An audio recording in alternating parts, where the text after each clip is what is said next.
دعاؤں کی قبولیت کے بارے میں ہم پڑھ رہے تھے کہ قبولیت بڑھ جاتی ہے جب ہم اللہ تعالیٰ کے سامنے اپنی حاجت پیش کرنے سے پہلے تسبیح کرتے ہیں، درود پڑھتے ہیں۔ جب ہم درود پڑھ لیتے ہیں تو پھر اللہ سبحانہ تعالیٰ ہم سے راضی ہوتا ہے۔ حضرت علی رضی اللہ عنہ کہتے ہیں، ہر دعا روک دی جاتی ہے یہاں تک کہ محمد صلی اللہ علیہ وسلم پر درود پڑھا جائے۔ یہ ان کے احساسات ہیں اور وہ سمجھتے ہیں کہ یہ درود ہی دعاؤں کو آگے بڑھانے والا ہے۔ مناوی کہتے ہیں، کل دعاء محجوب، یعنی ہر دعا سے قبولیت روک دی جاتی ہے یہاں تک کہ دعا کرنے والا نبی صلی اللہ علیہ وسلم پر درود پڑھتا ہے۔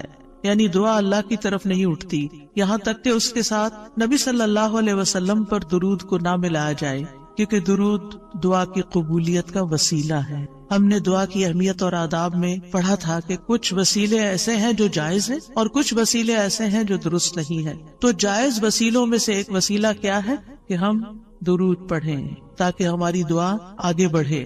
دعا میں درود کی وجہ سے اللہ سبحانہ تعالی ہماری ساری ضروریات کے لیے کافی ہو جاتا ہے۔ صحیح الترغیب والترہیب میں آتا ہے، ایک شخص نے عرض کیا، اے اللہ کے رسول صلی اللہ علیہ وسلم، کیا میں اپنی دعا کا تہائی یعنی 1/3 حصہ آپ پر درود پڑھنے کے لیے مقرر کر دوں؟ آپ نے فرمایا، ہاں اگر تم چاہو تو۔ اس نے کہا 2/3 2/3۔ آپ نے فرمایا، ہاں اگر تم چاہو۔ اس نے کہا، اگر میں ساری دعا درود کے لیے مقرر کر دوں؟ تو رسول اللہ صلی اللہ علیہ وسلم نے فرمایا، پھر تو اللہ تمہاری دنیا اور آخرت کے غم و فکر کے لیے تمہیں کافی ہو جائے گا۔ اس کا یہ مطلب نہیں ہے کہ ہم پھر کوئی دعا مانگے ہی نہ، اس کا مطلب یہ ہے کہ زیادہ سے زیادہ درود پڑھیں۔ یعنی دعائیں تو ہم مخصوص وقت میں پڑھتے ہیں یا پھر جب کوئی ضرورت پیش آتی ہے، لیکن درود ہم ہر وقت پڑھ سکتے ہیں۔ یعنی ہماری روزانہ کی جو روٹین ہے، چلتے پھرتے اٹھتے بیٹھتے، کیونکہ کچھ لوگوں نے اس کے ساتھ بھی بڑی پابندیاں عائد کی ہوئی ہیں کہ بغیر وضو کے درود نہ پڑھا جائے، سر پہ دوپٹے کے بغیر درود نہ پڑھا جائے، راستے میں کہیں درود نہ پڑھے۔ ایسا کچھ نہیں ہے، دعا ہو، ذکر ہو، درود ہو، وضو کے ساتھ، وضو کے بغیر، راستے میں، سوتے جاگتے اٹھتے بیٹھتے، ہر جگہ پڑھ سکتے ہیں۔ صرف یہ ہے کہ نماز جو ہے وہ وضو کے بغیر نہیں ہوتی، وہ پوری طرح سطر ڈھانکے بغیر نہیں ہوتی۔ آپ لمبی سے لمبی نماز پڑھ رہے ہیں لیکن آپ نے ایسا دوپٹہ اوڑا ہوا ہے کہ آپ کے بال جھلک رہے ہیں تو آپ کی نماز نہیں ہوگی، آپ کی محنت ضائع ہو جائے گی۔ لیکن درود شریف کے وقت اگر آپ کام کر رہے ہیں، مثلا کھانا پکا رہے ہیں اور آپ نے دوپٹہ اتار کے ایک طرف رکھا ہوا ہے کہ بار بار وہ بیچ میں اٹک رہا ہے، تو کوئی حرج نہیں، سر ننگا بھی ہے تو درود شریف پڑھ سکتے ہیں۔ تو درود شریف پڑھتے رہنے سے انسان کے سارے مسائل حل ہو جاتے ہیں، خاص طور پر اگر آپ کے دل پر بوجھ ہے، غم ہے، پریشانی ہے، تو درود ان چیزوں کو دور کرنے والا ہے، ان کا ازالہ کرنے والا ہے۔ یہ دنیا اور آخرت کی خیر کو جمع کرنے والا ہے، کیونکہ اللہ تعالیٰ جس کو غم اور فکر میں کافی ہو جائے تو ایسا شخص دنیا اور آخرت دونوں کی پریشانیوں سے نکل جائے گا، کیونکہ نبی صلی اللہ علیہ وسلم نے درود کی فضیلت کیا بتائی کہ پھر اللہ تعالیٰ اس کو دنیا اور آخرت کے ہم و غم کے لیے کافی ہو جائے گا، یعنی پھر سارے معاملات آپ کے اللہ کے سپرد ہو جائیں گے۔ یعنی اذن یکفیک اللہ ما اہمک، تمہاری دینی، دنیاوی، اخروی معاملات، ہر چیز میں جو پریشانیاں ہیں انشاءاللہ وہ دور ہو جائیں گی۔ اس کی وجہ کیا ہے؟ اس کی وجہ یہ ہے کہ انسان اللہ سبحانہ تعالیٰ کی طرف متوجہ ہوتا ہے اور ایک محسن کے احسانات کو یاد کرتا ہے۔ یعنی جیسے شکر نعمتوں کو بڑھاتا ہے نا، لَإِن شَكَرْتُمْ لَأَزِيدَنَّكُمْ، اگر تم نے شکر ادا کیا تو میں تمہیں کیا کروں گا؟ اور نعمتیں دوں گا۔ درود شریف کیا ہے؟ اگر آپ غور کریں تو درود کیا ہے؟ درود دراصل نبی صلی اللہ علیہ وسلم کے ہم پر جو احسانات ہیں کہ آپ نے ہمیں ایمان سے روشناس کیا، قرآن سے روشناس کیا، حکمت سے روشناس کیا اور ہماری خاطر دعائیں کی، بے شمار احسانات ہیں نا آپ صلی اللہ علیہ وسلم۔ آج ہم آپ کو کیا بدلہ دے سکتے ہیں؟ کس شکل میں بدلہ دے سکتے ہیں؟ ہم آپ کے لیے کیا کر سکتے ہیں؟ اب ہمارے والدین ہمارے ساتھ احسان کرتے ہیں تو ہم ان کی خدمت کرتے ہیں، ہم ان کو کچھ پکا کے دے دیتے ہیں، ہم ان کو کچھ کھلا دیتے ہیں، ہم ان کو کچھ گفٹ دے دیتے ہیں، یعنی مختلف طریقے سے ماں باپ کو خوش کرنے کی کوشش کرتے ہیں، چاہے انہیں ضرورت ہو یا نہ ہو۔ ہم سب ایسے ہی کرتے ہیں نا، یعنی ہم یہ تھوڑی دیکھتے ہیں کہ ان کو اس وقت ہمارے لاڈ پیار کی ضرورت ہے یا نہیں ہے، وہ دکھی ہے، پریشان ہے یا نہیں ہے۔ ہم اپنی محبت کا اظہار کسی نہ کسی شکل میں کرتے رہتے ہیں۔ وہ فوت ہو جاتے ہیں تو پھر کیا کرتے ہیں؟ پھر ان کو وزٹ نہیں کر سکتے، ان کو دیکھ نہیں سکتے، ان کو کچھ دے نہیں سکتے، انہیں کچھ کھلا پلا نہیں سکتے، پھر ہم ان کے لیے بس صرف دعائیں کرتے ہیں یا صدقہ خیرات کر دیتے ہیں، یہی چیزیں ان کو فائدہ دیتی ہیں۔ نبی صلی اللہ علیہ وسلم کے احسانات ہم پر سب انسانوں سے زیادہ ہیں، ہمارے ماں باپ سے بھی زیادہ ہیں ہم پر۔ اگر ہم سیرہ پڑھیں اور دیکھیں کہ آپ نے کتنے دکھ اٹھائے، کتنے غم اٹھائے، کتنی پریشانیوں سے گزرے، تو حیران ہو جاتا ہے انسان کہ اتنی بھی سچی خیرخواہی کسی انسان کے اندر ہو سکتی۔ النبی اولیٰ بالمؤمنین من انفسہم، نبی تو تم سے بھی زیادہ تمہارے لیے مہربان ہے۔ یعنی ہم اپنی جانوں کے بارے میں اتنے فکر مند نہیں ہوتے، ہم اپنے آپ کو خود جہنم کی آگ سے بچانے کے لیے وہ فکر نہیں کرتے جتنی فکر ہمارے نبی صلی اللہ علیہ وسلم نے ہمارے لیے کی۔ تو ان کے احسانات کا بدلہ کیسے دیں گے ہم ان کے لیے کیا کریں گے؟ ہم ان کے لیے درود پڑھیں گے۔ تو یہ درود کا پڑھنا، آپ کے احسانات کا بدلہ تو ہم کہاں سے دے سکتے ہیں، لیکن اس کے جواب میں ایک شکریہ ادا کرنے کا انداز ہے، ان کی مہربانیوں کو اکنالج کرتے ہیں، کیونکہ جو شکر گزار انسان ہوتا ہے وہ دنیا میں بھی مطمئن ہوتا ہے، اس کی ایک فلفلمنٹ ہوتی ہے، اور پھر یہ ہے کہ اس کے آگے کے مرحلے بھی آسان ہوتے ہیں۔ وہ جس کے ساتھ بھی شکر گزاری کا معاملہ کرتا ہے، عام انسانوں کے ساتھ بھی، تو وہ ان کا محبوب بن جاتا ہے۔ تو جب ہم اللہ تعالیٰ کا شکر ادا کرتے ہیں تو کیا ہم اللہ کے محبوب نہیں ہوں گے؟ جب ہم رسول اللہ صلی اللہ علیہ وسلم کا شکریہ ادا کرتے ہیں، اور شکریہ ادا کرنا صرف زبان سے تھینک یو کہنا نہیں ہوتا، وہ مختلف طریقے سے کسی کو دعا دینا بھی، یعنی اگر ہم کسی کے احسان کا بدلہ صرف دعا کی شکل میں بھی دیتے ہیں تو یہ بھی شکریہ ادا کرنے کی بہت بڑی قسم ہے، اور پلٹ کر واپس تو اپنے اوپر ہی آتا ہے۔ یعنی جب شکر کسی کا ادا کرتے ہیں، جب کسی کے احسان مند ہوتے ہیں، ایک ہوتا ہے بس صرف تکلفاً رسماً ایک فیشن کے طور پہ، ایک روٹین کے طور پر کسی کو تھینک یو بول دینا، نہیں، دل سے جینوئنلی دوسرے کا شکر گزار ہونا، یہ اس کے دل میں آپ کی محبت بڑھاتا ہے۔ اس میں آپ کی نیت یہ نہیں ہوتی کہ وہ مجھ سے محبت کرے، نہیں، آپ اس کو اکنالج کر رہے ہوتے ہیں، اس کا احسان مان رہے ہوتے ہیں، اور اللہ تعالیٰ اس کے دل میں آپ کی محبت ڈال دیتا ہے۔ اور جو ناشکرے انسان ہوتے ہیں، جو ناقدرے ہوتے ہیں، سب سے پہلے تو ہم اللہ ہی کے حق میں ناقدرے، وما قدر اللہ حق قدرہ، ہم نے اللہ کی قدر ہی نہیں کی جیسا قدر کرنے کا حق ہے، ہم نے نبی صلی اللہ علیہ وسلم کی قدر ہی نہیں کی جیسا کہ قدر کرنے کا حق ہے۔ تو ہماری یہ تسبیحات اور ہمارا یہ درود شریف اس قدر کی طرف بڑھنے کا ایک چھوٹا سا جسچر ہے کہ ہم واقعی اس بات کو مانتے ہیں کہ ان کے ہم پر احسانات تھے۔ لہٰذا جب ہم درود پڑھتے ہیں تو اس کا مطلب یہ ہے کہ ہم نے باقی چیزیں چھوڑی اور ہم آپ کا حق ادا کرنے کی طرف متوجہ ہو گئے۔ تو یہ چیز اللہ تعالیٰ کو کتنی پسند آتی ہوگی کہ یہ اپنے لیے کچھ نہیں مانگ رہا، اپنے لیے نہیں کچھ مانگ رہا، اپنی باتیں نہیں کر رہا، یہ اپنے غموں کو بھول کے، اپنے کاموں کو چھوڑ کے صرف نبی صلی اللہ علیہ وسلم پر درود بھیج رہا ہے، یعنی ان کا احسان مان کر، ان کا شکریہ ادا کرتے ہوئے ان کے لیے دعا کر رہا ہے۔ نبی صلی اللہ علیہ وسلم اللہ تعالیٰ کے محبوب ہیں، سب سے بہترین بندے ہیں، سب سے بہترین نبی ہیں، اللہ تعالیٰ ان سے محبت کرتا ہے۔ اللہ تعالیٰ فرماتے قل ان کنتم تحبون اللہ فاتبعونی یحببکم اللہ، کہہ دیجیے اگر تم اللہ سے محبت کرتے ہو میری اتباع کرو، اللہ تم سے محبت کرے گا۔ تو نبی صلی اللہ علیہ وسلم کی اتباع ہو، آپ کی سنتوں پر عمل کرنا ہو، آپ پر درود پڑھنا ہو، یہ سب اس میں اضافہ کرتا ہے اللہ کی محبت بندے کو ملتی ہے۔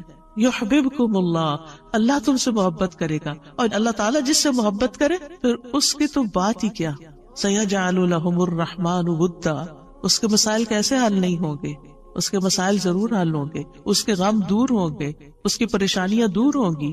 لہٰذا جب ہم اس سٹیٹ میں آ جاتے ہیں تو پھر آپ دیکھیں کہ یہ درجہ اس سے بھی بڑھ جاتا ہے جو ہم اپنے لیے خود کچھ مانگ رہے ہوتے ہیں نا، کیونکہ جب آپ کو کسی سے محبت ہوتی ہے آپ اس کے لیے کچھ بھی کرنے کو تیار ہوتے۔ یہ تو انسان کا حال ہے، انسان کی محبت ہے نا، تو جس انسان سے اللہ کو محبت ہو پھر اس کے مسئلے کیسے حل نہیں ہوں گے؟ اللہ سبحانہ تعالیٰ اس کے لیے بہترین چیزیں کیوں نہیں کریں گے؟ تو اس طرح یہ درود جو ہے وہ دعا سے بھی بازی لے جاتا ہے کہ انسان اللہ کی محبت حاصل کر لیتا ہے، اور اس کے نتیجے میں دعائیں قبول ہوتی ہیں، اور اللہ تعالیٰ کی طرف سے رحمتیں آتی ہیں، درجے بلند ہوتے ہیں، گناہ معاف ہوتے ہیں۔ لیکن اس کا یہ مطلب ہرگز نہیں کہ آپ باقی دعائیں نہ مانگیں، کیونکہ خود نبی صلی اللہ علیہ وسلم نے ساری دعائیں مانگی ہیں۔ یہ جو ہم آپ کو جتنی بھی دعائیں سکھا رہے ہیں یہ مسنون دعائیں ہیں، ان کو دعا سمجھ کے پڑھیں اور اس کو ریپیٹڈلی پڑھیں۔ کیونکہ دعا میں تکرار بھی ضروری ہے. ہم آداب میں پڑھ چکے ہیں, اصرار ضروری ہے, تکرار ضروری ہے, افتقار ضروری ہے. تو اپنی محتاجی, اپنی عاجزی, اپنی ہمبلنس کو ظاہر کرتے ہوئے اللہ تعالیٰ سے مانگتے رہیں. تو درود جو ہے اس کے بارے میں جو قرآن مجید میں آتا ہے, ان اللہ وملائکتہ یصلون علی النبی, اللہ سبحانہ و تعالیٰ خود اور اس کے فرشتے نبی صلی اللہ علیہ وسلم پر درود بھیجتے ہیں. اللہ سبحانہ و تعالیٰ درود بھیجتے ہیں, اس کا کیا مطلب ہے؟ یعنی اللہ سبحانہ و تعالیٰ ملائے اعلیٰ میں, آسمانوں کی بلند مجلس میں اپنے بندے, اپنے نبی محمد صلی اللہ علیہ وسلم کی تعریف کرتے ہیں, ان کے بلند مرتبے اور ان کی بلند شان کی خبر دیتے ہیں. اللہ تعالیٰ ان کی خود تعریف کرتے ہیں, ثنا کرتے ہیں, آپ پر رحمتیں اور برکتیں نازل کرتے ہیں. اور فرشتے بھی درود بھیجتے ہیں. جیسے فرشتے تسبیح کرتے ہیں نا, اور جیسے کائنات کی باقی چیزیں سب اللہ کی حمد و ثنا کرتے ہیں, تو نبی صلی اللہ علیہ وسلم پر بھی فرشتے درود بھیجتے ہیں. اور ان کا درود بھیجنا کیا ہے کہ آپ کے لیے رحمت اور مغفرت اور بلندی درجات کی دعا.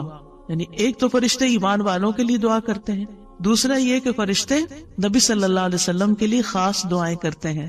تو اگر اللہ تعالیٰ ان پہ درود بھیجتا ہے, ان پہ رحمتیں نازل کرتا ہے, فرشتے درود بھیجتے ہیں, تو پھر اہل ایمان کو کیا کرنا چاہیے؟ پہلے اللہ تعالیٰ اور فرشتوں کی بات کی گئی تاکہ ہمارے اندر بھی شوق پیدا ہو کہ ہم بھی درود بھیجیں. یا ایھا الذین آمنوا صلوا علیہ وسلموا تسلیما, اے ایمان والو تم بھی آپ پر خوب درود اور سلام بھیجو, صلاۃ و سلام بھیجو. یعنی پہلے آسمان والوں کی خبر دی گئی کہ فرشتے ایسا کر رہے ہیں, پھر زمین والوں کو حکم دیا جا رہا ہے کہ تم بھی ایسا کرو. قرطبی کہتے ہیں اس آیت کے ذریعے اللہ نے اپنے رسول کو آپ کی زندگی میں, یعنی رسول اللہ صلی اللہ علیہ وسلم کی زندگی میں اور آپ کی وفات کے بعد آپ کو شرف و مرتبہ بخشا ہے, اور آپ کے مقام اور مرتبے کو بیان کیا ہے کہ آپ کا کیا مقام ہے, تاکہ ہم ایمان والے اس مقام کو سمجھیں. تو دوسرے لفظوں میں آپ صلی اللہ علیہ وسلم کے لیے اوپر کے جہان اور نیچے کے جہان میں تعریفیں ہوتی ہیں. یعنی ہم بھی آپ کی تعریف کرتے ہیں اور فرشتے بھی آپ کی تعریف کرتے ہیں, ہم بھی آپ کے لیے دعائیں کرتے ہیں, فرشتے بھی آپ کے لیے دعائیں کرتے ہیں. اور اللہ سبحانہ وتعالی ملائے اعلیٰ میں مقرب فرشتوں کے پاس اپنے نبی کی تعریف کرتے ہیں. آپ دیکھیں کہ دنیا میں طرح طرح کی مجالس ہوتی ہیں نا, کچھ مجالس بڑی خاص ہوتی ہیں, خاص لوگ صرف انوائٹیڈ ہوتے ہیں, ہر کوئی نہیں وہاں جا سکتا. آسمانوں میں بھی خاص مجالس, اللہ سبحانہ وتعالیٰ کی جو خاص مقرب فرشتے ہیں جنہیں وہ حکم دیا گیا تھا کہ آدم کو سجدہ کرو, جن کے سامنے اللہ تعالیٰ نے یہ بات رکھی تھی کہ میں آدم کو پیدا کرنے جا رہا ہوں. یہ گیدرنگ جو ہے اس کو ملائے اعلیٰ کہتے ہیں. ملا کہتے ہیں سرداروں کو, اور اعلیٰ کہتے ہیں بلند سردار. تو یہ ایلیٹ کلاس ہے فرشتوں کی کہ جس کے سامنے اللہ سبحانہ وتعالیٰ نے حضرت آدم کی پیدائش کی بات کی تھی اور پھر اس کے بعد سجدے کا حکم دیا گیا تھا. تو مقرب فرشتوں کے درمیان یا ان کے پاس اللہ سبحانہ وتعالیٰ نبی صلی اللہ علیہ وسلم کی تعریف کرتے ہیں. ذرا سوچئے, امیجن کیجئے فرشتوں کی مجلس. ویسے تو کوئی فرشتہ اللہ کی نافرمانی نہیں کرتا, ہر فرشتہ اطاعت گزار ہے, ہر فرشتہ اللہ کی بات مانتا. یفعلون ما یؤمرون, لپکتے ہیں, دوڑتے ہیں, بھاگتے ہیں, تیز بھاگتے ہیں ایک دوسرے سے. پس سابقات سبقہ, ایک دوسرے سے سبقت لے جاتے ہیں اللہ کا حکم ماننے میں. یعنی فرشتوں کا یہ حال ہے. لیکن ان کی کیٹیگریز ہیں. سورۃ فاطر کے شروع میں کیا آتا ہے؟ جاعل الملائکۃ رسلا اولی اجنحۃ مثنی وثلاث ورباع ویزید فی الخلق ما یشاء. 2 پروں والے فرشتے بھی ہیں, 3 والے بھی ہیں, 4 والے بھی ہیں, اور پھر اللہ جتنی چاہتا ہے بڑھا دیتا ہے. جبریل علیہ السلام کے تو 600 پر ہیں. سوچئے کیا کیفیت ہوگی ان کی. اور پھر جو حاملین عرش فرشتے ہیں ان کی کندھے سے لے کے یہاں کان کی لو تک 700 سال کا فاصلہ ہے. اتنا عرصہ کوئی سفر کرتا رہے. اب آپ خود سوچیں کہ اتنے بڑے فرشتے ہیں وہ, ان کے سامنے اللہ سبحانہ و تعالیٰ محمد صلی اللہ علیہ وسلم کی تعریف فرماتے ہیں. آپ کے مقام کا اندازہ کریں. کیا ہم نے قدر کی اپنے نبی کی؟ ہم کیا درود پڑھتے ہیں, ہم کیا تعریف کرتے ہیں, ہم کتنا جانتے ہیں آپ کو, ہم آپ کی سنت کو کیا سمجھتے ہیں. حدیث, یہ تو حدیث ہے, یہ قرآن تو نہیں ہے. استغفر اللہ. آپ نے دین کے مختلف چیزوں میں فرق کر دیا جس کو خود رسول اللہ صلی اللہ علیہ وسلم دے کر گئے تھے. آپ کس راہ پہ چل پڑے؟ تو آپ سوچئے کہ اللہ کے رسول صلی اللہ علیہ وسلم کی تعریف وہاں ہو رہی, راہ گزرتا بھی کوئی ہماری تعریف کر دے نا تو ہم ایسے بھول جاتے ہیں, بڑی چیز ہو گئے ہم. پتہ نہیں کیا بن گئے ہیں، اس کو بھی بہت کچھ سمجھتے ہیں. کبھی فیس بک پہ لگاتے ہیں یہ فلاں نے ہماری تعریف کی ہے، کبھی کچھ کرتے ہیں کبھی کچھ کرتے ہیں تعریف. آپ سوچئے پھر ہم کیا ہے اور محمد صلی اللہ علیہ وسلم کیا ہے جن کی تعریف اللہ تعالیٰ کر رہے ہیں اور وہ فرشتوں کی مجلس میں کر رہے ہیں، اس تعریف کا کیا کہنا. ایسے پیغمبر پر، ایسے نبی پر کیا ہم درود نہیں بھیجیں گے؟ کیا ہم ان کے لیے دعائیں نہیں کریں گے؟ اللہ سبحانہ وتعالیٰ سے ان کے لیے وسیلہ نہیں مانگیں گے؟ تو صلاۃ کا جو لفظ ہے، صلاۃ کا لفظ اس کے معنی میں رحمت بھی ہے، ذکر خیر بھی ہے، دعا بھی ہے. رحمت، ذکر خیر اور دعا. قاموس میں ہے الصلاۃ الدعاء والرحمت والاستغفار وحسن الثناء من اللہ عز وجل علی رسولہ صلی اللہ علیہ وسلم. صلاۃ سے مراد دعا، رحمت، استغفار اور اللہ عز وجل کی طرف سے اس کے رسول کی تعریف ہے. یعنی درود کا یہ مطلب ہے، یعنی اللہ تعالیٰ کی طرف سے صلاۃ بھیجنے کا مطلب کیا کہ اللہ تعالیٰ آپ سے راضی ہے اور آپ پر رحمت نازل کرتے ہیں.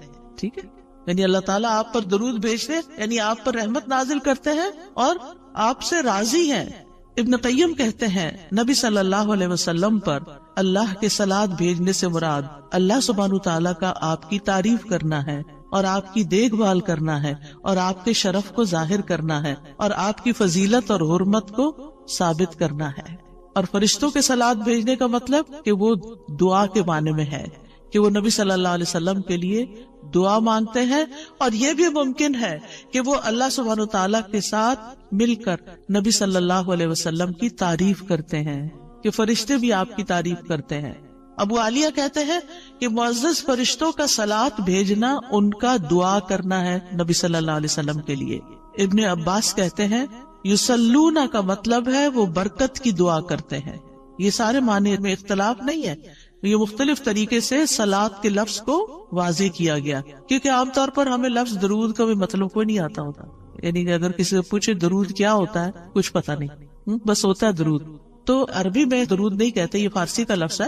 عربی میں صلاۃ کہتے ہیں اور صلاۃ میں یہ سارے معنی آ جاتے ہیں جو میں عرض کر رہی ہوں. اور امت کو کیا حکم ہے کہ وہ آپ کے لیے دعا بھی کرے اور آپ کے حکم کی تعظیم بھی کرے. آپ کے حکم کو جو نبی صلی اللہ علیہ وسلم کا حکم ہے اس کو سب کے حکم پر فوقیت دیں، اس کو بڑا سمجھیں. ایک طرف ماں باپ کا حکم، ایک طرف رسول اللہ صلی اللہ علیہ وسلم کا حکم. اگرچہ اللہ سبحانہ تعالیٰ نے ہمیں ماں باپ کے ساتھ احسان کا حکم دیا ہے، ان کی بات ماننے کے لیے بھی کہا ہے، لیکن ان کے مقابلے میں اگر رسول اللہ صلی اللہ علیہ وسلم آ جاتے ہیں تو پھر ہمیں رسول اللہ صلی اللہ علیہ وسلم کی بات کو فوقیت دینی ہے، ترجیح دینی ہے، اہمیت دینی ہے. کیونکہ وہ شخص مومن ہی نہیں ہو سکتا جس کو نبی صلی اللہ علیہ وسلم اس کے والدین، اولاد اور سب انسانوں سے زیادہ محبوب نہ ہو جائیں. یہ ایمان کا کرائیٹیریا ہے. سارے انسانوں، چاہے کوئی کتنے بڑے بڑے اسکالرز ہوں، سائنٹسٹ ہوں، ریسرچرز ہوں، چاند پہ جانے والے لوگ ہوں، جو مرضی ہوں، جہاں رسول اللہ صلی اللہ علیہ وسلم کی بات آ گئی یہ بات سچی ہے. صدق اللہ و رسولہ، اللہ اور اس کے رسول نے سچ کہا ہے. صحیح اوتھینٹک حدیث سامنے آ گئی ہے، ایسا ہی کرنا چاہیے. ریسرچز کہتی ہے شہد نہ کھایا جائے کیونکہ اس میں بہت سویٹنس ہے. نہیں، قرآن کہتا ہے کہ شہد میں شفا ہے. نبی صلی اللہ علیہ وسلم نے تجربہ کروایا تھا ایک شخص کو، وہ شہد سے پہلے بیمار ہوا تھا اور پھر اسی سے ہی وہ ٹھیک ہوا تھا جس کا پیٹ خراب ہوا تھا. ہمارا یقین ہے اگر شہد خالص ہے، شہد شہد ہے، کچھ اور نہیں، تو پھر اسی میں ہی شفا ہے. یہ ہو نہیں سکتا کہ جو بات قرآن کہہ دے اور جو بات نبی صلی اللہ علیہ وسلم کہہ دے پھر اس میں کوئی شک باقی رہے. کوئی شک نہیں. ہمیں اس شک کو دل سے نکالنا ہے. دو چیزیں ایمان میں خلل ڈالتی ہیں، شبہات اینڈ شہوات. کیونکہ جب ہمارے اندر ڈاؤٹس آ جاتے ہیں نا کسی چیز کے بارے میں تو پھر ہمارا یقین اٹھ جاتا ہے، پھر ہمارا عمل کمزور ہو جاتا ہے. اور اسی طرح جب ہماری خواہشات آگے آ جاتی ہیں تو پھر ہم لیزی ہو جاتے ہیں، ہم اپنی مرضی پسند کے محبوب کام کرنے لگتے ہیں اور دوسرے کاموں کو پیچھے کر دیتے ہیں، چاہے وہ ہمارے لیے زیادہ فائدے کی کیوں نہ ہو. ابن قیم کہتے ہیں ہمارا آپ پر صلاۃ بھیجنا یہ ہے کہ ہم اللہ تعالیٰ سے مطالبہ کرتے ہیں، ہم اللہ تعالیٰ سے دعا کرتے ہیں، اللہم، کہ اے اللہ ہمارے نبی کی اور بھی زیادہ تعریف کریں اور آپ کی فضیلت اور شرف کو ظاہر کریں اور آپ کی تکریم اور اپنی قربت کا آپ ان کے لیے اظہار کریں. یعنی اے اللہ تعالیٰ آپ ان کو اور زیادہ محبوب بنا لیں اور زیادہ ان کو عزت دیں اور زیادہ ان کے درجے بلند کریں. اور یہ سچے دل سے تو دعا اسی کی ہوگی نا جو نبی صلی اللہ علیہ وسلم سے محبت کرتا ہوگا اور آپ کی اہمیت کو جانتا ہوگا. ان لوگوں کو درود کیا درود ہوگا جو نبی صلی اللہ علیہ وسلم کو وہ عزت اور مقام دیتے ہی نہیں جو واقعی ان کا ہے. کیونکہ جب تک کسی سے محبت نہ ہو تو اس کے لیے اس درجے کی دعا بھی نہیں ہو سکتی. چاہے دن میں کوئی 10 دفعہ آپ سے کہنے میرے لیے دعا کرو، آپ کریں گے، لیکن اس پیار سے وہ دعا نہیں نکلے گی جس پیار سے وہ دعا نکلے گی جس سے آپ کی محبت. وہ نہ بھی کہے تو آپ اس کے لیے دعائیں کرتے رہتے ہیں. اور پھر یہاں پر اس آیت میں صرف صلاۃ کی بات نہیں بلکہ کیا فرمایا، وَسَلِّمُوا تَسْلِيمًا. سلموا، آپ کو سلام کا تحفہ بھی دیں، صرف صلاۃ نہیں بلکہ سلام بھی کریں. تسلیم کا کیا مطلب ہے کہ آپ پر خیر و برکات نازل ہوں، آپ پر اللہ کی رحمتیں اور سلامتیاں ہوں، اور آپ ہر طرح کی تکالیف اور آفتوں سے محفوظ رہیں، ہر طرح کے نقائص سے پاک رہیں. جب ہم کہتے ہیں نا اللہم سلم علی محمد، درود ویسے تو یوں پورا پڑھ کر اللہم صلی وسلم علی نبینا محمد، تو اس کا مطلب کیا ہے کہ یا اللہ محمد صلی اللہ علیہ وسلم کے لیے آپ کی دعوت میں، یعنی آپ نے جو دعوت دی لوگوں کو اسلام کی طرف، آپ کی امت میں اور آپ کے ذکر خیر میں ہر طرح کی سلامتی لکھ دے، ہر طرح کے نقص سے سلامتی ہو جائے.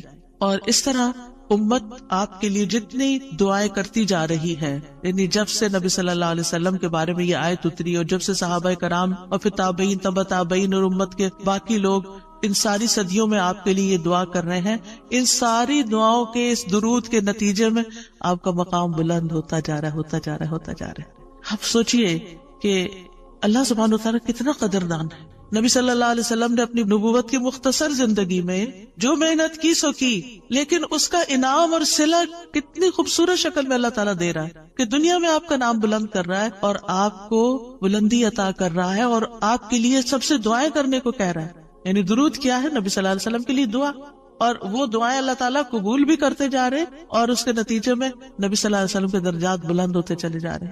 تو سوچئے جو سنت کی پیروی کرے گا، جو آپ کے مشن کو آگے لے کے بڑھے گا، جو اخلاص کے ساتھ اس رستے کو اپنائے گا، جو یہی کام کرے گا جو محمد صلی اللہ علیہ وسلم نے کیے، جو آپ کا پیروکار ہوگا، جو آپ کی سنت کا متبع ہوگا، جو آپ کے اس مشن یعنی دین کی تبلیغ کے کام کو آگے لے کر بڑھے گا، کیا اللہ تعالیٰ اس کو ایسے ہی چھوڑ دیں گے؟ کیا اللہ سبحانہ وتعالیٰ اس کی قدر نہیں کریں گے؟ ہم سب انسان کسی نہ کسی طرح دنیا میں بلندی چاہتے ہیں، کوئی ڈگری کے ذریعے، کوئی مال کے ذریعے، کوئی کسی ذریعے دوسروں سے آگے نکلنا چاہتا ہے، بلند مرتبہ ہونا چاہتا ہے.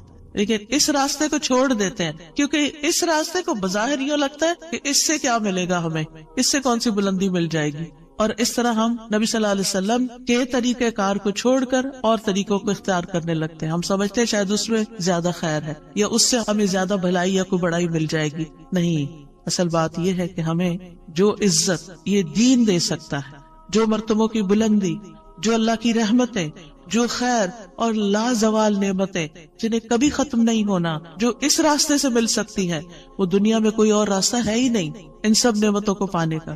پھر بھی ہم اپنے دین کو حقیر سمجھتے ہیں اور دین کی خدمت کو فارغ وقت کا کام سمجھتے ہیں اور پورے خوشی اور محبت اور خلوص کے ساتھ یہ کام نہیں کرنا چاہتے. ہمیں ضرورت رہتی ہے کہ کوئی اور آئے، دھکا سٹارٹ کرے اور پھر ہم آگے بڑھیں، کوئی ہمیں موٹیویٹ کرے تو پھر ہم کچھ کریں. ہم خود سے کچھ کرنے والے نہیں. ہم کس بات کے انتظار میں ہیں؟ اصل مشکل یہ کہ ہمارے یقین میں کمی ہے، تو اس یقین کو بڑھانے کی ضرورت ہے. تو اللہ سبحانہ وتعالیٰ اپنے فرشتوں کے بعد ایمان والوں کو حکم دیتا ہے کہ اے مومنو، تم تو زیادہ حقدار ہو کہ نبی پر درود و سلام بھیجو، کیونکہ تمہیں ان کی رسالت سے جو برکتیں حاصل ہوئی ہیں، جو فیض حاصل ہوا ہے، وہ فرشتوں کو تو نہیں ہوا نا. فرشتے تو پہلے سے اللہ کی عبادت کرے. ہمیں عبادت کے طریقے کس نے سکھائے؟ محمد صلی اللہ علیہ وسلم نے سکھائے. آپ کی بدولت ہمیں یہ ساری نعمتیں ملی، تو ہمیں تو زیادہ پھر درود بھیجنا چاہیے. تو صلو علیہ وسلموا تسلیما. تو آپ کا حق اور آپ کی عزت اور آپ کی قدردانی صرف یہ نہیں کہ ہم آپ کی شان میں کوئی گستاخی نہ کریں یا کوئی گستاخی کرے تو اس کے پیچھے پڑ جائیں. آپ کا مقام اس سے زیادہ کا متقاضی کہ آپ پر درود و سلام بھیجا جائے. اور یہ قرآن سے بھی ثابت، اور یہ سنت سے بھی ثابت، اور یہ فرشتوں کا طریقہ بھی ثابت. اسی لیے آپ دیکھیں کہ نماز کے اندر درود پڑھنا واجب ہے، واجب ہے. اگر آپ نے اتحیات پڑھ کے سلام پھیر دیا، درود نہیں پڑھا، تو آپ کی نماز ناقص ہے. لیکن اگر آپ مثلا آپ کو وضو ٹوٹ رہا ہے مثال کے طور پر، اور آپ سوچتے ہیں کہ اب اگر میں اس موقع پر میری نماز جاتی ہے تو میں کیا کروں گا، تو اگر آپ صرف اتنا بھی پڑھ دیتے ہیں نا، اللہم صلی وسلم علی نبینا محمد، اور سلام پھیر دیتے ہیں، نماز ہو جاتی ہے. تو یہ یعنی عام حالات میں بھی ہم درود پڑھ سکتے ہیں، اور نماز میں تو پڑھنا ہی پڑھنا ہے. اور پھر اذان کے بعد اور مختلف مواقع پر انشاءاللہ دیکھتے ہیں. شیخ سعدی کہتے ہیں آپ صلی اللہ علیہ وسلم پر درود بھیجنا اللہ سبحانہ وتعالی اور اس کے فرشتوں کی اقتدا ہے، اور جو حقوق ہم پہ عائد ہوتے ہیں اس کا بدلہ دینا بھی مقصود ہے. آپ کی محبت اور آپ کی تکریم کی علامت ہے. جو آپ سے جتنی محبت کرے گا اتنا ہی درود بھیجے گا. پھر یہ اجر و ثواب کے حصول کا ذریعہ بھی ہے. سبحان اللہ، یعنی جب کوئی انسان شکر گزار ہوتا ہے، قدردان ہوتا ہے، تو اللہ تعالیٰ اس کی کیسی قدردانی کرتے ہیں. درود ہم آپ پر پڑھتے ہیں، ثواب ہمیں مل رہا ہوتا ہے. کوئی احسان نہیں ہے کسی پر، آپ کو بھی ساتھ ہی فائدہ ہو گیا. اور پھر یہ ایمان کی علامت ہے، کیونکہ جو آپ سے محبت نہیں کرتا اس کا ایمان مکمل نہیں. اور پھر آپ کی توقیر جس کا حکم اللہ تعالیٰ نے دیا اس کی علامت بھی ہے. لِتُؤْمِنُوا بِاللَّهِ وَرَسُولِهِ وَتُعَزِّرُوهُ وَتُوَقِّرُوهُ وَتُسَبِّحُوهُ بُكْرَةً وَأَصِيلًا، تاکہ تم اللہ اور اس کے رسول پر ایمان لاؤ اور اس کی مدد کرو اور اس کی تعظیم کرو اور دن کے شروع اور آخر میں تسبیح کرو. نبی صلی اللہ علیہ وسلم کی امت پر جو احسانات ہیں ان کا تھوڑا سا ذکر کرنا اس لیے ضروری ہے تاکہ یاد تازہ ہو جائے کہ آپ کے ذریعے ہمیں کیا کیا فیض ملا. سب سے بڑی بات یہ کہ وہ ہمارے بارے میں بڑے رحیم و شفیق تھے. لَقَدْ جَاءَكُمْ رَسُولٌ مِّنْ أَنفُسِكُمْ عَزِيزٌ عَلَيْهِ مَا عَنِتُّمْ حَرِيصٌ عَلَيْكُمْ بِالْمُؤْمِنِينَ رَءُوفٌ رَحِيمٌ. لوگوں تمہارے پاس تمہیں میں سے ایک رسول آیا ہے، اگر تمہیں کوئی تکلیف پہنچے تو اسے گراں گزرتی، اس کو تکلیف ہوتی ہے. کیا ہمارے اندر بھی دوسروں کے لیے ایسے احساسات ہیں کہ کسی کو تکلیف پہنچے تو ہمیں تکلیف ہو جائے؟ نبی صلی اللہ علیہ وسلم کو ایمان والوں کی تکلیف سے تکلیف پہنچتی تھی. وہ تمہاری فلاح کا حریص ہے. ہم ہیں لوگوں کی فلاح کے حریص کہ ان کو ہدایت ہو جائے، یہ دین کی طرف آ جائے. مومنوں پر نہایت مہربان اور رحم کرنے والا ہے. یہ ہیں ہمارے رسول جن کی گواہی اللہ تعالیٰ نے دی کہ ان کے اندر کے جذبات لوگوں کے لیے کیا ہے اور ان کا مشن کیا، اور وہ چاہتے کیا ہے آپ کے لیے، اور وہ اتنے شفیق اور مہربان ہے. یعنی ایک دائی کی بنیادی صفت ہونی چاہیے کہ وہ دوسروں سے محبت کرنے والا ہو، دوسروں کی خیر کرنے والا ہو.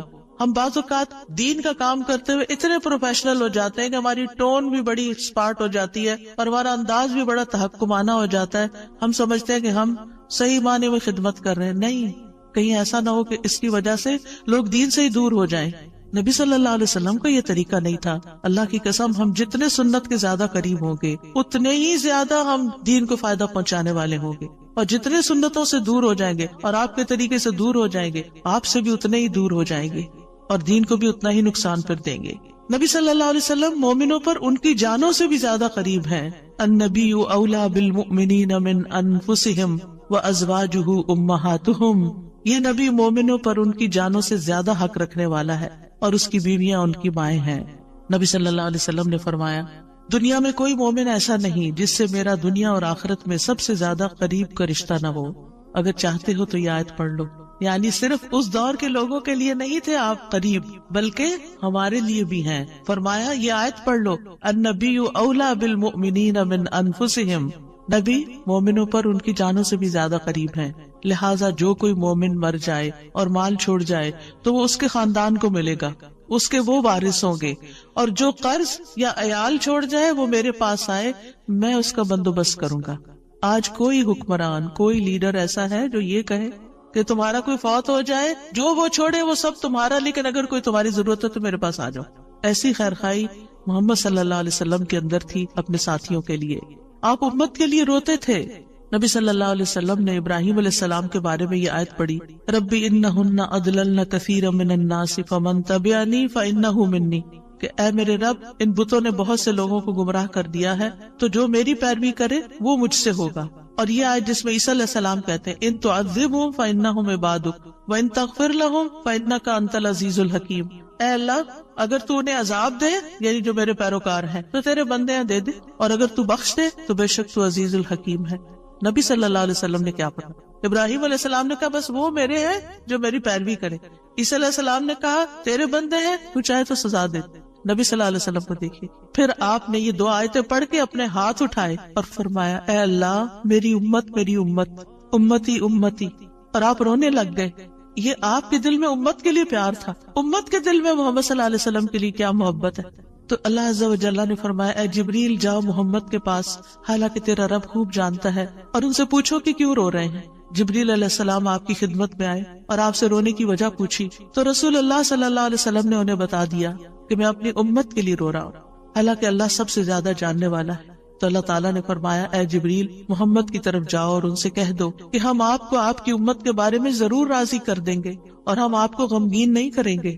اتنے حریص تھے وہ ہماری نجات کے اور ہماری فلاح کے. تو کیا وہ والدین سے بھی زیادہ پھر مہربان نہیں ہم پر؟ ہمارے ماں باپ ہماری دنیا کا غم کرتے ہیں، ہماری دنیا کی فکریں کرتے ہیں، ان کو کھانا کہاں سے ملے گا، ان کے فلاں چیز کا کیا ہوگا، فلاں چیز کا کیا ہوگا. نبی صلی اللہ علیہ وسلم ہماری دنیا کے تو پیچھے ہو گیا نا کہ جس کا عیال وہ قرض دار ہو میرے پاس آ جائے، لیکن ہماری آخرت کی فکر کرتے ہیں کہ میری امت کی بخشش ہوگی کہ نہیں ہوگی. ایک دفعہ کوئی لا الہ الا اللہ محمد الرسول اللہ کہہ کر اس دین میں داخل ہو جاتا ہے تو پھر محمد صلی اللہ علیہ وسلم اس کے لیے مہربان ہو جاتے ہیں، اس کے لیے غمگین ہو جاتے ہیں کہ اس کی بخشش ہو جائے. آپ ہر نماز میں امت کے لیے دعائیں کرتے تھے، ہر نماز میں. حضرت عائشہ کہتی ہیں میں نے رسول اللہ صلی اللہ علیہ وسلم کو خوش طبیعت دیکھ کر کہا اے اللہ کے رسول میرے لیے اللہ تعالیٰ سے دعا کرے. آپ نے فرمایا اللہم اغفر لعائشہ ما تقدم من ذنبها وما تأخر وما اسرت وما اعلنت. اے اللہ عائشہ کے سب گناہ بخش دے، جو اس نے پہلے کیے، جو بعد میں کیے، جو چھپا کے کیے، جو اعلانیہ کیے. خوشی سے حضرت عائشہ نے ہنسنا شروع کر دیا، یہاں تک کہ ہنستے ہنستے ان کا سر رسول اللہ صلی اللہ علیہ وسلم کی گود میں جا پڑا. آپ نے پوچھا کیا تمہیں میری دعا نے خوش کر دیا؟ انہوں نے کہا بھلا مجھے کیا ہے کہ آپ کی دعا خوش نہ کرے، آپ کی دعا سے ہی خوش ہوئی ہوں. آپ نے فرمایا اللہ کی قسم میں ہر نماز میں اپنی امت کے لیے یہ دعا کرتا ہوں. یہ احسانات ہیں آپ کے ہم پر، اور آپ نے اپنی مقبول ترین دعا جو تھی اپنی امت کے لیے محفوظ کر لی. نبی صلی اللہ علیہ وسلم نے فرمایا مجھ سے کہا گیا آپ مانگے، کیونکہ ہر نبی نے مانگا ہے، ہر نبی کو ایک مقبول دعا دی گئی ہے کہ جو اللہ تعالیٰ ضرور قبول کرے گا. لیکن میں نے اپنا سوال قیامت کے دن کے لیے مؤخر کر دیا، ڈیلے کر دیا، وہاں جا کے مانگوں گا اور وہ تمہارے لیے ہوگا، اور لا الہ الا اللہ کی گواہی دینے والے ہر شخص کے لیے ہوگا. ہمیں اگر اللہ تعالیٰ کی طرف سے یہ پیغام آئے کہ کوئی ایک دعا مانگ لو وہ ضرور قبول ہوگی، تو ہم جھٹ سے اپنے لیے کوئی دنیا کی دعا مانگ لیں گے جو جلد ختم بھی ہو جانے والی. اس سے آپ کی حکمت کا اندازہ لگائیں اور ہمارے لیے آپ کی محبت کا اندازہ کریں. آپ کی وجہ سے امت کو شفاعت ملے گی. نبی صلی اللہ علیہ وسلم نے فرمایا مجھے 5 چیزیں ایسی دی گئیں جو مجھ سے پہلے کسی کو نہیں دی گئی. ان میں سے ایک مجھے شفاعت عطا کی گئی، یعنی نبی صلی اللہ علیہ وسلم کو شفاعت کا حق دیا گیا. نبی صلی اللہ علیہ وسلم امت کی شفاعت کی خاطر تمام رات فکر مند رہے. ابو ذر کہتے ہیں ایک مرتبہ رسول اللہ صلی اللہ علیہ وسلم نے نماز شروع کی اور ساری رات صبح تک ایک ہی آیت رکوع اور سجود میں پڑھتے رہے کہ اے اللہ اگر تو انہیں عذاب میں مبتلا کر دے تو یہ تیرے بندے ہیں، اور اگر تو انہیں معاف کر دے تو تو بڑا غالب حکمت والا ہے. جب صبح ہوئی تو میں نے عرض کیا یا رسول اللہ آپ ساری رات صبح تک رکوع اور سجود میں ایک ہی آیت پڑھتے رہے. آپ دیکھیں کہ وہ جو سوال اکثر آتا ہے نا کہ سجدے میں قرآنی دعا پڑھ سکتے ہیں یا نہیں، اس کا یہ جواب ہے، ٹھیک ہے، کہ قرآنی آیت جو دعا کی شکل میں ہو وہ پڑھ سکتے ہیں. آپ صلی اللہ علیہ وسلم نے فرمایا میں اپنے رب سے اپنی امت کے لیے سفارش کا حق مانگ رہا تھا. یہ دعا کر کے امت کے لیے سفارش کا حق مانگ رہا تھا جو اللہ نے مجھے عطا کر دیا، اور انشاءاللہ یہ ہر اس شخص کو نصیب ہوگی جو اللہ کے ساتھ کسی کو شریک نہیں ٹھہراتا، شرک نہیں کرتا. ابن عباس کہتے ہیں رسول اللہ صلی اللہ علیہ وسلم نے فرمایا اللہ نے میرے لیے میری امت کی غلطی اور بھول چوک اور جس پر ان کو مجبور کر دیا جائے اس سے درگزر فرمایا ہے، اور یہ بھی آپ کا ایک احسان ہے ہم پر. نبی صلی اللہ علیہ وسلم نے اپنی امت کو مشقت میں نہیں ڈالا، بس وہ کام سکھائے جو وہ کر سکتے تھے آسانی سے. آپ صلی اللہ علیہ وسلم نے فرمایا اگر میری امت پر مشقت نہ ہوتی تو میں انہیں ہر نماز کے وقت وضو کرنے کا حکم دیتا، یعنی چاہے وضو ہوتا پھر بھی دوبارہ حکم دیتے، لیکن اگر وضو ہے تو دوبارہ نہ بھی کرو. یہ آسانی دیا آپ نے. آپ اپنی امتیوں کو آگ سے بچانے کی شدید حرص رکھتے تھے. نبی صلی اللہ علیہ وسلم نے ایک مرتبہ فرمایا میری مثال اور لوگوں کی مثال اس شخص کی طرح ہے جس نے آگ روشن کی. جب اس کے چاروں طرف روشنی پھیل گئی تو پروانے اور کیڑے مکوڑے جو آگ پہ گرتے ہیں اس میں گرنے لگے. وہ آدمی ان کو آگ سے دور کرتا ہے لیکن وہ اس کے قابو میں نہیں آتے بلکہ آگ میں داخل ہو جاتے ہیں. اسی طرح میں تمہاری کمروں سے پکڑ پکڑ کر تمہیں آگ سے روکتا ہوں اور تم اس میں گرتے جاتے ہو. یعنی میں تمہیں روکتا ہوں کہ وہ غلط کام نہیں کرو کہ جو آگ کی طرف لے جانے والے ہیں، اور تم رک نہیں رہے. اسی طرح آپ صلی اللہ علیہ وسلم نے اپنے بعد آنے والے امتیوں کے لیے بھی محبت کا اظہار کیا ہے. حدیث میں آتا ہے آپ نے فرمایا کاش میں اپنے بھائیوں سے مل پاتا. نبی صلی اللہ علیہ وسلم کے صحابہ نے عرض کیا کیا ہم آپ کے بھائی نہیں؟ آپ نے فرمایا تم میرے صحابہ ہو. میرے بھائی وہ لوگ ہیں جو مجھ پر ایمان لائے ہوں گے لیکن میری زیارت نہ کر سکے ہوں گے، یعنی آپ کے بعد دنیا میں آئے ہیں. پھر یہ ہے کہ درود شریف پڑھنے کے فائدے کیا ہیں. یہ تو تھا کہ آپ کے احسانات ہیں ہم پر، لہٰذا ہمیں انسان ہونے کی حیثیت سے ہمارے اوپر لازم ہے کہ احسان کا بدلہ چکائے اور ہم آپ پر درود پڑھیں. لیکن ویسے فائدے کیا ہیں؟ ایک بار درود بھیجنے پر 10 رحمتیں ملتی ہیں. صحیح مسلم کی روایت میں آتا ہے. سنن نسائی میں آتا ہے جو شخص مجھ پر 1 مرتبہ درود بھیجے گا اللہ اس پر 10 مرتبہ رحمتیں نازل کرے گا، اس کے 10 گناہ معاف ہوں گے، اس کے 10 درجات بلند ہوں گے. ایک اور روایت میں آتا ہے جو شخص میری امت میں مجھ پر اخلاص سے دل سے 1 بار درود پڑے گا تو اللہ اس وجہ سے اس پر 10 رحمتیں بھیجے گا اور اس کی وجہ سے اس کے 10 درجے بلند فرمائے گا، اس کے لیے 10 نیکیاں لکھے گا، 10 گناہ معاف فرما دے گا. فائدے ہی فائدے، برکتیں ملے گی. آپ نے فرمایا مجھ پر درود بھیجا کرو کیونکہ مجھ پر درود بھیجنا تمہارے لیے باعث برکت ہے، اور میرے لیے اللہ سے وسیلہ کا بھی سوال کیا کرو. یعنی جو شخص درود بھیجتا ہے برکت اس پر آتی ہے. انسان کی ذات میں، عمل میں، عمر میں برکتیں آتی ہیں. امام ابن قیم نبی صلی اللہ علیہ وسلم کی ذات پر درود بھیجنے کے بارے میں کہتے ہیں یہ درود بھیجنے والے شخص کی اپنی ذات کے لیے، اس کے عمل، اس کی عمر میں برکت کا سبب ہے، اس کی مصلحتوں اور ضرورتوں کے اسباب میں سے ہے. کیونکہ درود بھیجنے والا اپنے رب سے دعا کر رہا ہوتا ہے کہ اللہ آپ پر اور آپ کی آل پر برکت نازل کرے. تو جب ہم آل پر برکت کی بات کرتے ہیں تو ہم خود بھی بیچ میں سب آ جاتے ہیں اور یہ دعا قبول ہو جاتی ہے، اسی لیے بدلہ بھی اسی کی جنس سے ہوگا. ابن حجر کہتے ہیں کہ طاعون اور دیگر بڑی بڑی وبائی بیماریوں میں سب سے بڑھ کر ان کو دور کرنے والی چیزوں میں سے نبی صلی اللہ علیہ وسلم پر کثرت سے درود بھیجنا ہے. پینڈیمک میں، کووڈ-19 میں ہمیں سب سے زیادہ درود پڑھنا ہے. درود پڑھتے رہے، کثرت سے پڑھتے رہے، یہ وبائی امراض دور ہو جائیں گی. ابن الجوزی کہتے ہیں جب اللہ اپنے بندے کے ساتھ خیر کا ارادہ کرتا ہے تو وہ اسے محمد صلی اللہ علیہ وسلم پر درود بھیجنے کی توفیق دے دیتا ہے، کیونکہ پھر خیر اسی پر واپس آنی ہے نا. تو اب توفیق ہو گئی تو خیر و برکت کے دروازے کھل گئے. ایک فرشتے کے ذریعے آپ تک درود پہنچایا بھی جاتا ہے. رسول اللہ صلی اللہ علیہ وسلم نے فرمایا جو شخص 1 بار مجھ پر درود بھیجے گا اللہ اس پر 10 رحمتیں نازل کرے گا.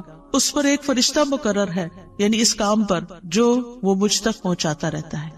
ہر جگہ سے درود پہنچا دیا جاتا ہے، یعنی ضروری نہیں کہ روزے کے پاس جا کے ہی آپ درود پڑھیں، اور اگر روزے پہ جانا نصیب نہیں ہو تو بعض لوگ بہت اپسیٹ ہو جاتے ہیں کہ ہم مدینہ گئے ہیں روزے پہ نہیں جا سکے. کوئی بات ہے، آپ مدینہ میں تو ہے نا، شکر کریں. ہم شکر کرنا بھول جاتے ہیں اور ہم وہ چیز جو نہیں ملی ساری اپنی ایفرٹ انرجی ادھر لگا دیتے ہیں اور اپنا وقت ضائع کر دیتے ہیں. کیونکہ میں یہ بات اس لیے کر رہی ہوں کہ رمضان میں بھی بہت سے لوگ عمرے پہ جائیں گے اور آپ کو لیٹسٹ ریسٹرکشنز کا پتہ ہے کہ جب تک روزے کی بکنگ نہ ملے آپ وہاں نہیں جا سکتے. اب بعض لوگ اس پہ پریشان ہو کے بیٹھ جاتے ہیں، تو پریشان نہ ہو آپ. اس وقت اگر دل میں تنگی تکلیف آئے تو کہ یا اللہ قیامت کے دن مجھے اتنا دور نہ کرنا آپ سے، آج یہاں پہنچ کے بھی میں دور ہوں، قریب نہیں جا پا رہی، تو کہیں ایسا نہ ہو کہ قیامت کے دن دور ہو جاؤں. یہ سبق سیکھنے کی یہ بات، یعنی اچھے بڑے حالات تھے، لوگ ایک عمرے میں کئی دفعہ جا رہے ہوتے تھے لیکن اب پہنچ کر بھی نہیں پہنچ پاتے. تو نعمتیں تو کبھی بھی جا سکتی ہیں انسان سے. جب نعمت جائے نا، محرومی ہو، تو یہ سوچے کہ اللہ آخرت میں محروم نہ کرنا. دنیا میں ایک چیز لے لیے وہاں نہ لینا، کیونکہ وہ محرومی اصل محرومی ہے. تو ایسے میں آپ دیکھیں کہ اگر آپ 20 میٹر دور بیٹھ کے بھی درود شریف پڑھ رہے ہیں نا، مدینہ کے اندر پڑھ رہے ہیں، مکہ میں پڑھ رہے ہیں، کینیڈا میں پڑھ رہے ہیں، یہاں سے بھی آپ کو درود پہنچا دیا جاتا ہے. اللہ تعالیٰ کے ایسے لشکر ہیں، ایسے فرشتے ہیں، سیکنڈز میں آپ کی بات کہاں سے کہاں چلی جاتی ہے. کیا یہ امیزنگ نہیں؟ اللہ تعالیٰ عرش پر ہوتے ہوئے جس کی بلندیوں کا ہم اندازہ بھی نہیں کر سکتا، یہاں ہماری باتیں سن رہے ہیں. اللہ تعالیٰ کے لیے کوئی چیز مشکل نہیں، وہ السمیع البصیر ہے. رسول اللہ صلی اللہ علیہ وسلم نے فرمایا تم کہیں بھی ہو مجھ پر درود بھیجو کیونکہ تمہارا درود مجھ تک پہنچ جاتا ہے. پھر یہ کہ نبی صلی اللہ علیہ وسلم کی سفارش کے مستحق ہو جاتے ہیں وہ جو آپ پر درود بھیجتے ہیں. آپ نے فرمایا جو میرے اوپر درود بھیجتا ہے یا میرے لیے وسیلہ مانگتا ہے، قیامت کے دن اس کے لیے میری شفاعت ثابت ہو جائے گی. یہ وسیلہ وہ خاص مقام ہے ایک جنت میں جو صرف ایک شخص کو ملے گا، اور وہ آپ صلی اللہ علیہ وسلم کے لیے ہم مانگتے ہیں کہ وہ سب سے اعلیٰ ترین مقام ہمارے نبی محمد صلی اللہ علیہ وسلم کو ملے. درود نہ پڑھنے والا بخیل ہے. آپ نے فرمایا جس کے سامنے میرا ذکر ہو اور وہ مجھ پر درود نہ بھیجے وہ بخیل ہے. درود نہ پڑھنے والے کے لیے دوری اور رسوائی ہے. مالک بن حویرث کہتے ہیں رسول اللہ صلی اللہ علیہ وسلم ممبر پر چڑھے. جب پہلی سیڑھی پر چڑھے تو فرمایا آمین, پھر دوسری پر چڑھے تو فرمایا آمین, پھر تیسری پر چڑھے تو فرمایا آمین, پھر فرمایا میرے پاس جبریل آئے اور فرمایا اے محمد, جس نے رمضان کا مہینہ پایا پھر اس کی بخشش نہ ہو سکی تو اللہ اس کو اپنی رحمت سے دور کر دے. میں نے کہا آمین. جبریل نے بد دعا کی.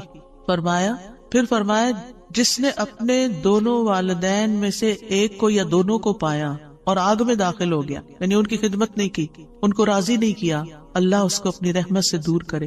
میں نے کہا آمین. دعا جبریل مانگ رہے ہیں اور آمین محمد صلی اللہ علیہ وسلم کہہ رہے ہیں. فرمایا جس کے سامنے آپ کا ذکر آیا اور اس نے آپ پر درود نہیں پڑھا اللہ اس کو اپنی رحمت سے دور کر دے. کہیے آمین. میں نے کہا آمین. ایک اور روایت میں آتا ہے وہ شخص رسوا ہوا جس کے سامنے آپ کا ذکر آیا اور اس نے آپ پر درود نہیں پڑھا. میں نے کہا آمین. تو دل ہی دل میں صلی اللہ علیہ وسلم پڑھ لینا چاہیے. اور اگر ایک مجلس میں کئی دفعہ آپ کا ذکر آ رہا ہے تو پورا لمبا درود شریف نہیں, یعنی مختصر بھی پڑھ سکتے ہیں. انس بن مالک کہتے ہیں نبی صلی اللہ علیہ وسلم نے فرمایا جس کے پاس میرا ذکر کیا جائے وہ ضرور مجھ پر درود بھیجے اور فوراً پڑھنا چاہیے. صالح کہتے ہیں اگر تاخیر کرے گا تو مذمت ہوگی, یعنی پسندیدہ نہیں. اسی طرح آپ کا نام لکھتے وقت یعنی محمد لکھتے وقت ساتھ صلی اللہ علیہ وسلم لکھنا چاہیے. یہ آپ کی تعظیم کے تقاضوں میں سے ہے. سفیان ثوری کہتے ہیں اگر حدیث کے پڑھنے والے کو کوئی اور فائدہ نہ بھی ہو تو اس کو یہ فائدہ ضرور حاصل ہوتا ہے کہ وہ رسول اللہ صلی اللہ علیہ وسلم پر درود بھیجتا ہے. جب تک وہ حدیث کی کتاب پڑھتا رہتا ہے اس پر اللہ کی رحمت نازل ہوتی رہتی.